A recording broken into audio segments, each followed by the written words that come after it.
Pemirsa, Anda masih bersama kami di iNews Siang. Sidang peninjauan kembali 6 terpidana kasus Vina dan Eki kembali dilanjutkan hari ini. Hari ini rencananya ada 16 saksi dan pihak pemohon yang dihadirkan di ruang sidang.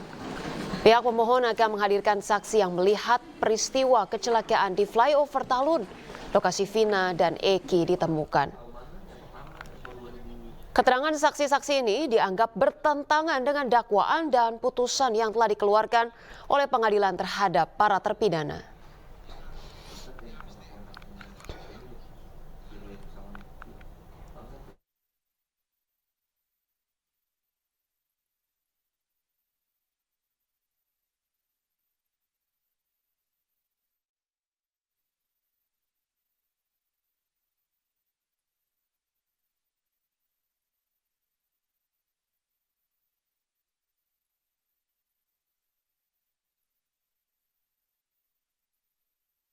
Pemirsa, Menteri Kesehatan Budi Gunadi Sadikin menanggapi pelaporan oleh Komite Solidaritas Profesi ke Bareskrim Polri.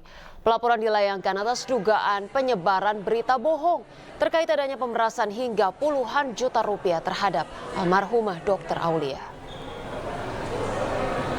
Komite Solidaritas Profesi menilai Menkes Budi Gunadi Sadikin melanggar pasal 45A Undang-Undang ITE tentang penyebaran berita bohong. Hal itu berkaitan dengan ucapan Menkes soal adanya indikasi pemerasan dan pemalakan dari senior PPDS terhadap almarhumah Dr. Aulia senilai hingga puluhan juta rupiah. Namun laporan tersebut ditolak Bareskrim.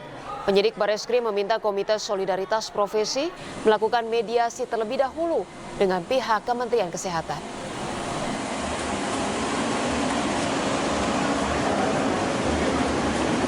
Kemarin Komite Solidaritas Profesi melaporkan ke Bareskrim, itu responnya gimana ya Pak? Iya Pak, saya tanya ke Bareskrim, setahu saya sama Bareskrim Di fasilitasi untuk mediasi itu udah ada informasi belum Pak?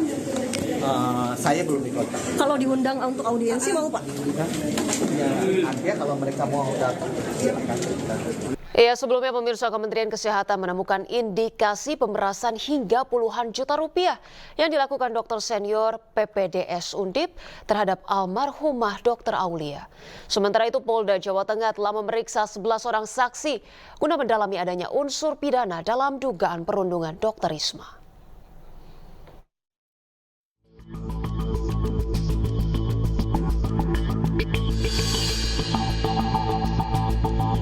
Kementerian Kesehatan mengungkap dugaan pemerasan oleh senior PPDS Fakultas Kedokteran Universitas Diponegoro terhadap Dr. Aulia Risma Lestari.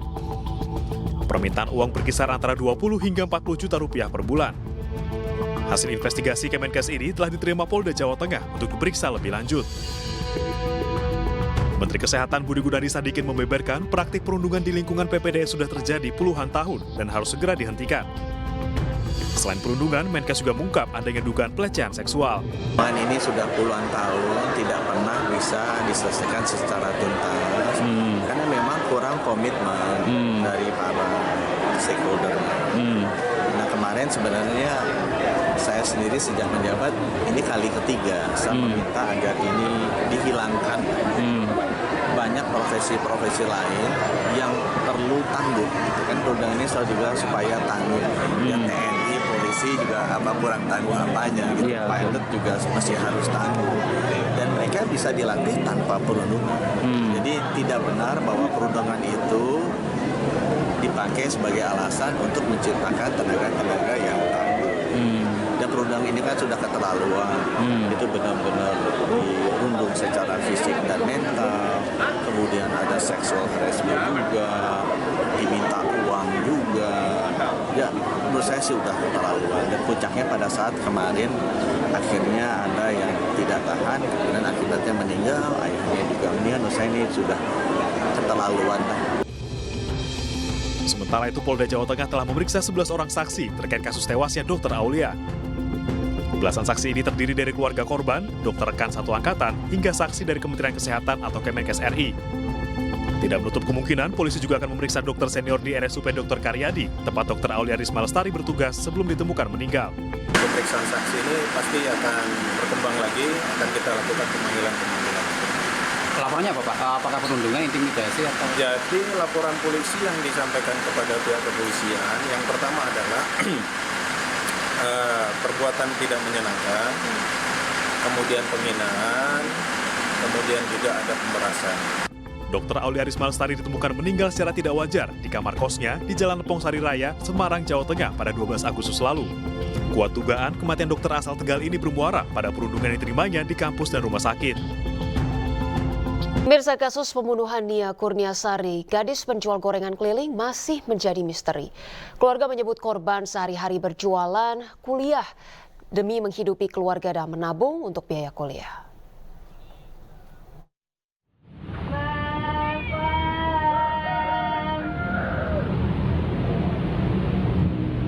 Video yang memperlihatkan momen terakhir Nia Kurniasari, penjual gorengan keliling yang tewas di Padang Pariaman, Sumatera Barat, viral di media sosial.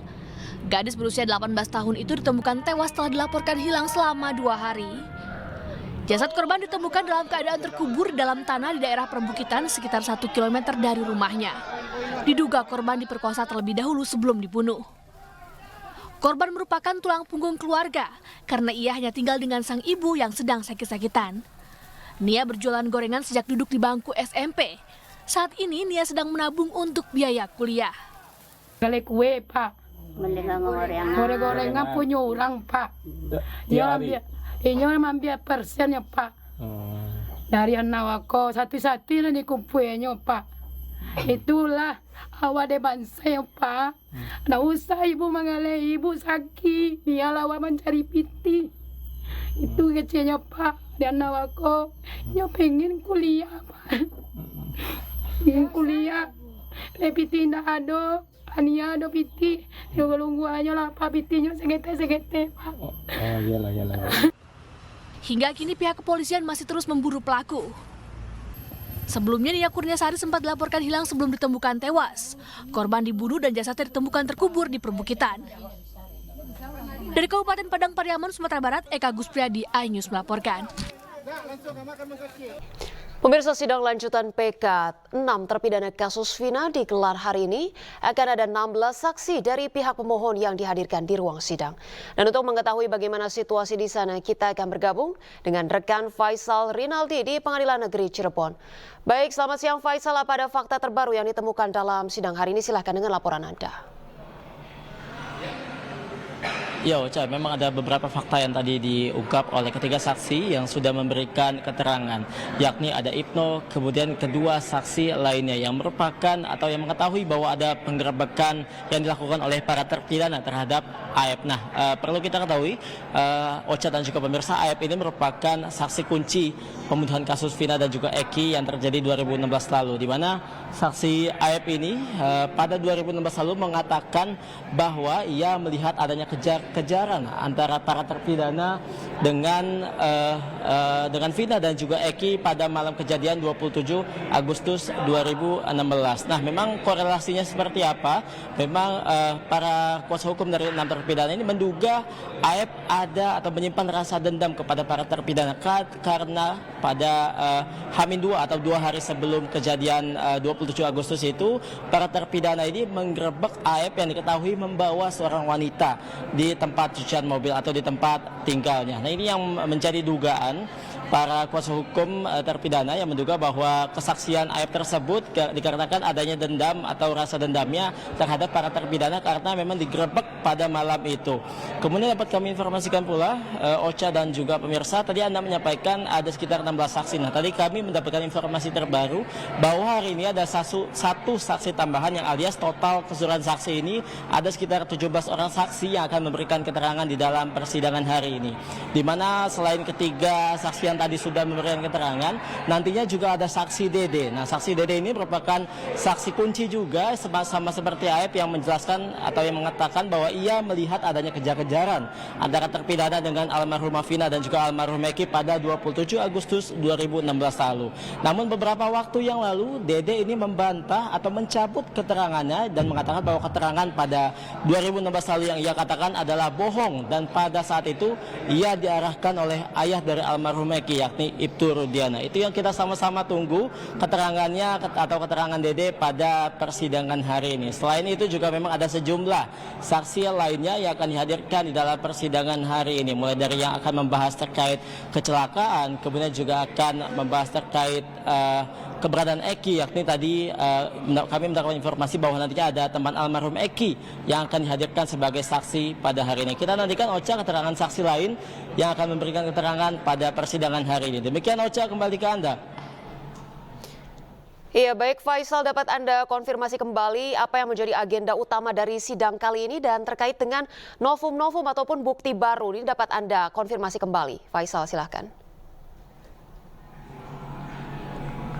Ya, baik Ocha, memang untuk agenda pada hari ini memang masih dalam tahap pembuktian di mana pihak terpidana selaku pemohon PK ini menghadirkan 17 orang saksi untuk memberikan keterangan terkait yang diketahuinya pada peristiwa 2016 lalu. Kemudian juga untuk novum-novum memang sudah disiapkan atau bukti baru ini sudah disiapkan untuk memenangkan PK ini untuk membuktikan bahwa keenam terpidana ini tidak bersalah dalam kasus pembunuhan Vina dan juga Eki yang terjadi di Cirebon pada 2016 lalu. Selain itu tadi sebelum sidang diskors, pihak dari pemohon atau kuasa hukum dari terpidana meminta jaksa untuk menghadirkan sejumlah barang bukti atau barang bukti yang dijadikan pada 2016 lalu seperti misalnya senjata tajam, kemudian juga helm. Nah, ini yang akan memperkuat novum-novum yang disampaikan atau yang dimiliki oleh pihak pemohon atau keenam terpidana ini.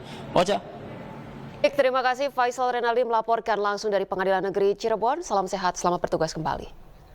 Ya pemirsa, seekor harimau Sumatera tewas terjerat perangkap yang dipasang warga di area perkebunan mereka di Mandailing, Natal, Sumatera Utara.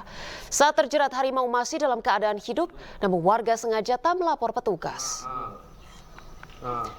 Seekor harimau Sumatera terjerat perangkap di area perkebunan warga di Desa Hutarimbau, Kota Nopan, Mandailing, Natal, Sumatera Utara. Meski dalam kondisi tak berdaya, harimau masih berusaha melepaskan diri dari jeratan perangkap. Akibat warga tak melapor dan meminta pertolongan petugas terkait, harimau pun mati sia-sia. Belakangan diketahui harimau Sumatera ini masih merupakan anakan yang berusia sekitar 2 tahun dengan jenis kelamin betina.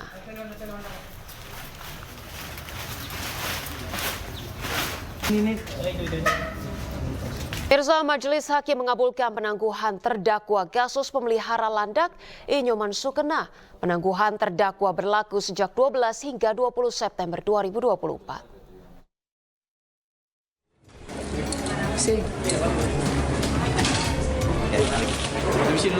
Sidang lanjutan kasus pemeliharaan landak Jawa dengan terdakwa Inyoman Sukena kembali digelar. Dalam sidang lanjutan, Majelis Hakim mengabulkan penangguhan penahanan dari Inyoman. Permohonan pengalihan status penahanan terdakwa dari jenis penahanan rumah tahanan negara bukan menjadi penahanan rumah dan bukan tersebut patut untuk dikabulkan dengan syarat-syarat sebagai berikut. Kepada terdakwa dikenakan wajib lapor 2 kali dalam setiap minggu, yaitu pada setiap hari Selasa dan Kamis. Pihak kuasa hukum Inyoman dan istri terdakwa mengapresiasi keputusan Majelis Hakim. Karena di sana kan tadi sudah terungkap dalam sidang, petani di sana menganggap bahwa itu adalah hama yang merusak ladang. Karena itu ketika ditemukan dalam posisi kecil tidak ada induk, dia ambil. Dan itu kan kalau bahasa Jawa, wetonannya dia itu kan tumpuk kandang. Biasanya orang-orang yang lahir di tumpuk kandang itu dalam pemukonnya di Bali memang orang yang menyenangi binatang kan, sehingga rasa kasih sayang itu memelihara. Saya hanya ingin mengucapkan terima kasih banyak kepada semua masyarakat dan semua pihak sih. Saya belum bisa berkata apa-apa, hanya terima kasih yang saya ucapkan. Menurut Nyoman dan kesaksian warga, landak di kawasan rumah mereka terbilang cukup banyak dan dianggap sebagai hama. Namun ayah mertua Nyoman menemukan 2 bayi landak, kemudian dirinya merawat landak tersebut hingga besar dan beranak 2. Persidangan lanjutan digelar hari Jumat dengan agenda pembacaan tuntutan jaksa dan pledoi dari penasihat hukum. Dari Denpasar, Bali, Indira Ari, iNews melaporkan. Sementara itu pemirsa, keluarga Inyoman Sukena berharap kasus ini segera selesai. Pihak keluarga tidak mengetahui bahwa peliharaan keluarga besarnya merupakan hewan yang dilindungi.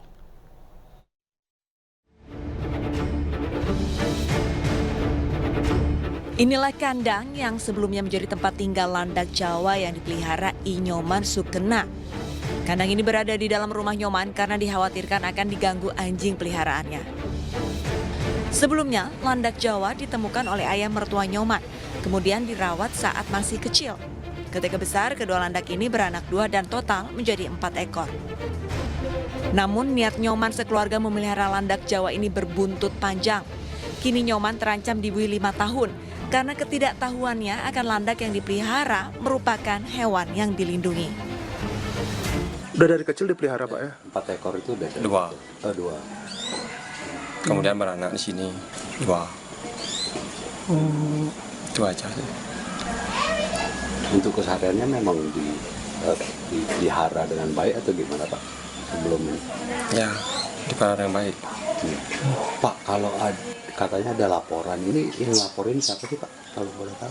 Waduh, yang jelas Pak, itu saya tidak mau tahu itu Pak, karena saya berpikir untuk ke depan aja. Kalau saya masih memikirkan orang melapor kan saya repot Pak. Itu mungkin karmanya dari keluarga kami Pak.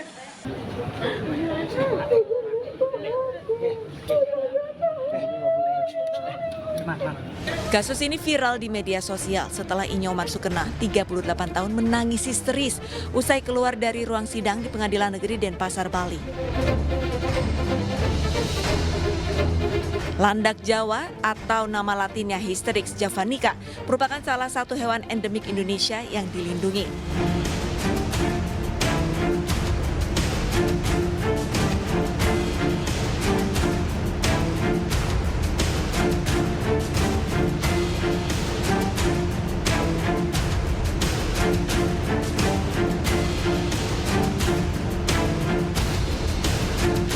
Setiap orang yang memelihara satwa liar atau hewan dilindungi dapat dijerat dengan Undang-Undang Nomor 5 Tahun 1990 tentang konservasi sumber daya alam dan ekosistemnya.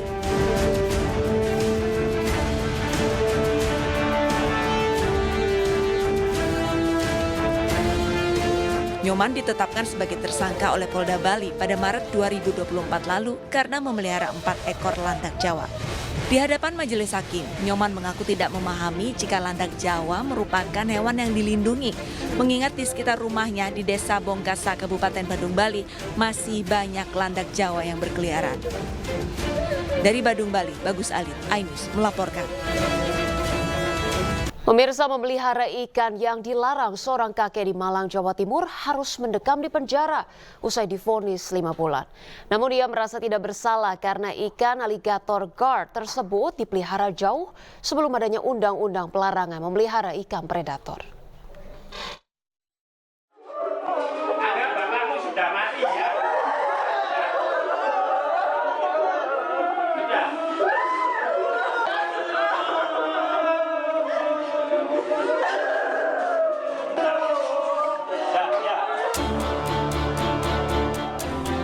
Isak tangis keluarga pecah saat Priyono, 61 tahun, divonis 5 bulan subsidi 1 bulan penjara atau uang pengganti 5 juta rupiah dalam sidang di Pengadilan Negeri Malang, Jawa Timur.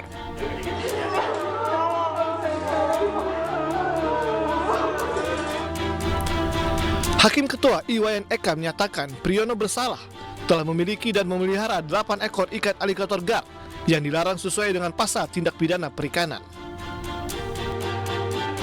Sebelumnya dalam sidang, Priyono merasa tidak bersalah lantaran telah memelihara 8 ekor ikan alligator guard sejak 16 tahun lalu dan sebelum larangan tersebut disahkan oleh pemerintah. Ia juga mengaku tidak pernah mendapat sosialisasi.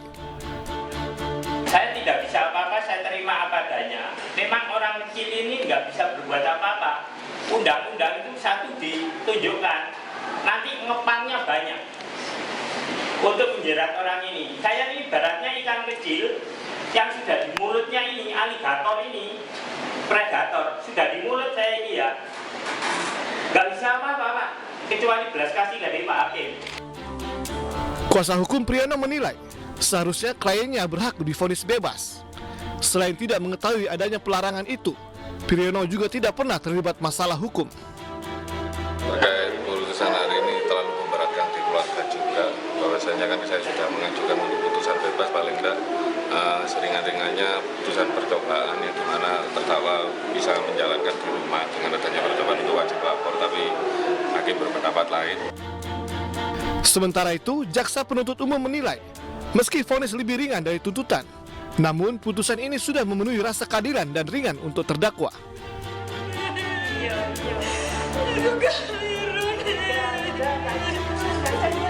Menurut kami putusan tersebut sudah memenuhi rasa keadilan, dan kalau teman-teman cek juga sudah termasuk ringan kalau menurut kami seperti itu.